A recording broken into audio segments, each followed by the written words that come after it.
AITAH for telling a plus-size woman that I love being skinny? I dread going to my childhood friend's birthday party every year. We moved apart a decade ago, and even though I'll always care deeply about her, we are very different people now, and her friend group reflects this. She has one friend, let's call her Amanda, who, without fail, has to comment on my weight every single time she sees me. You are so skinny. Do you even eat? Does your BF care that you don't have curves? Your legs are like sticks. For the record, I eat plenty. I just have a fast metabolism which keeps me super thin.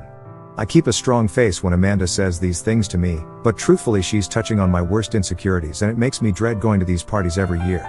I was considering not going this year, until I talked to my mom about it.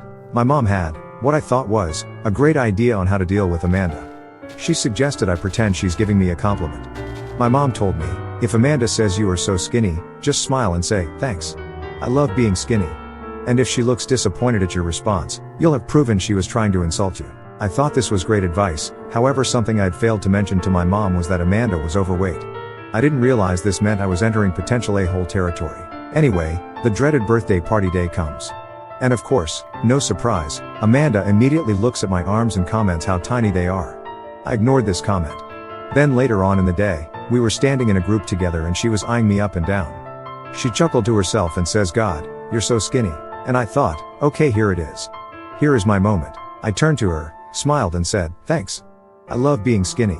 And then, and I am completely serious here, she slaps me in the face. I was in complete shock, just staring back at her, mouth hanging open with my hand on my cheek. Everyone was silent. She suddenly bursts into tears and runs out of the room. Two of her friends chase her. Only one other girl and my childhood friend asked if I was okay, but everyone else was just shooting me dirty looks. I promptly left the party, which sucked cause I had a 2-hour commute and had planned a sleepover. The next day, I was texting with my childhood friend about it. She basically thinks that even though Amanda shouldn't have slapped me, that I was insensitive for saying I love being skinny to a plus-size person.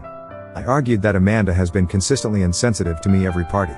And I didn't comment on her body, only my own. She told me that it's different because being skinny is socially acceptable, and that Amanda wouldn't usually do something like this, but I triggered her with my insult. My mom thinks I am in the right, but this was all her idea, so of course she does, lol. So AITAH for what I said to Amanda? AITAH for telling my wife to divorce me because I'm not forcing adoption on my daughter? I, 33 am, have an 8-year-old daughter Ella with my ex and I have full custody of her.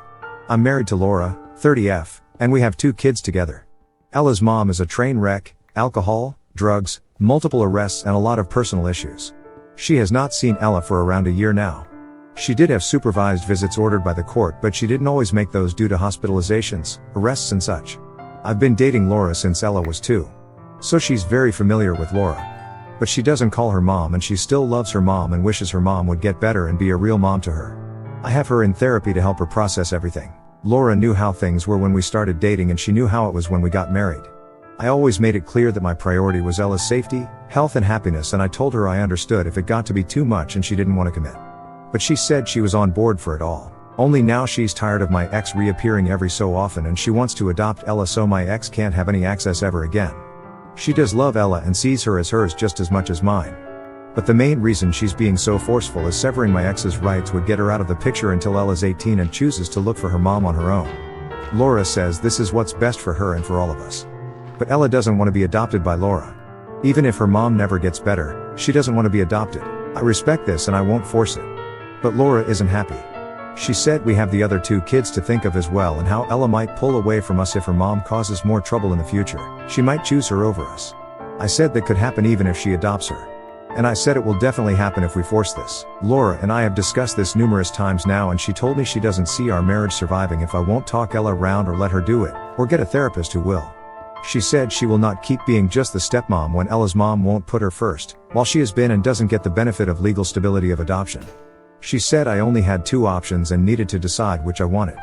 I told her to divorce me then because I'm not forcing the adoption on Ella. Laura didn't expect my answer and she told me she thought I'd offer to speak to Ella more. That I clearly don't care about our marriage. I said I do, but she gave me 2 options and one option never happening.